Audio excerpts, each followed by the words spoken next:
Hello बच्चों, let's see the question.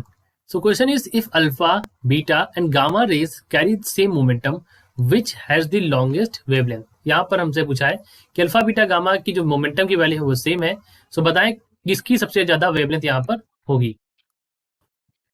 तो बच्चों इस क्वेश्चन के लिए हमारा की कॉन्सेप्ट हो जाएगा, दैट की कॉन्सेप्ट इज, यहाँ पर हमें पता होना चाहिए, सबसे पहले जानते हैं कि ये होते क्या है अल्फा बीटा गामा रेस। देखिए एक साइंटिस्ट थे जिनका नाम था लियस डी ब्रॉगली, राइट। इन्होंने बताया था डी ब्रॉगली ने दैट कि जो लाइट होती है उसके अंदर क्या होती है, ड्यूअलिटी होती है। इन्होंने सजेस्ट किया कि जो हर मैटर होता है that each moving particle, her moving particle जो होता है each particle have dual nature, यानी कि ये शो करता है ड्यूअलिटी, राइट। यानी कि इसके पास दो चीजें होती है, ड्यूअलिटी मीन्स इसके पास पार्टिकल नेचर भी होता है, each moving particle has particle nature, और इसके पास पार्टिकल नेचर के अलावा क्या होता है बच्चों, वेव नेचर भी होता है।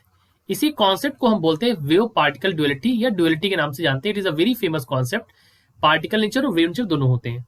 अब क्या है बच्चों कि अगर हमें यहाँ पर क्या करना है, अगर किसी मटेरियल मूविंग पार्टिकल की वेवलेंथ पता करनी है, अगर किसी मूविंग पार्टिकल की वेवलेंथ पता करनी है तो हम कैसे पता कर सकते हैं। देखिए बच्चों यहाँ पर जो वेवलेंथ पता करने का जो तरीका है, the wavelength of moving particle is determined by the momentum, यानी कि lambda is equal to H by P. यानी अगर हमें किसी पार्टिकल का मोमेंटम पता है बच्चों तो हम उसका वैल्यू निकाल सकते हैं। यहाँ पर जो बच्चों एच है, the H is Planck's constant, right.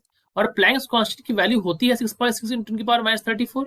ये वैल्यू तो सेम रहेगी। सो हमें पार्टिकल का मोमेंटम पता हो तो हम इसकी वेवलेंथ की वैल्यू बता सकते हैं, राइट।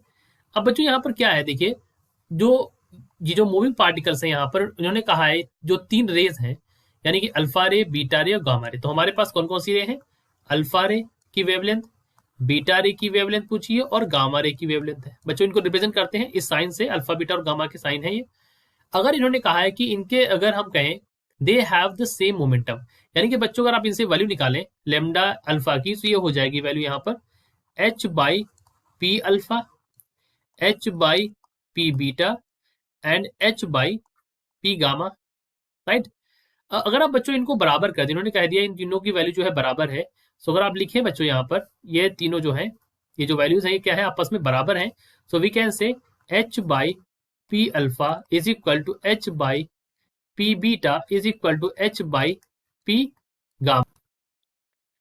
क्योंकि बच्चों पी अल्फा, पी बीटा और पी गामा हमारी वैल्यूज जो है वो बराबर है, they carry the same momentum, so we can say P alpha is equal to P beta is equal to P gamma, right, is equal to P. यानी कि ये वैल्यूज हमारी क्या है, पी यानी कि मोमेंटम लेट कर लिया है, इसके बराबर है।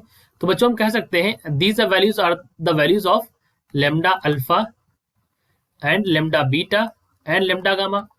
सो यहाँ पर अगर ये तीनों वैल्यूज बराबर हैं, so they are equal to H by P, यानी कि ये सारी वैल्यू जो है इनकी जो वेवलेंथ होगी बच्चों वो क्या होगी, बराबर हो जाएगी। अगर आप देखेंगे तो तीनों की वेवलेंथ जो हो जाएगी यहाँ से वो बराबर हो जाएगी, बिकॉज अगर मोमेंटम बराबर है और प्लैंक कांस्टेंट की वैल्यू तो सेम रहेगी, सो इनकी वैल्यू भी यहाँ पर बराबर हो जाएगी।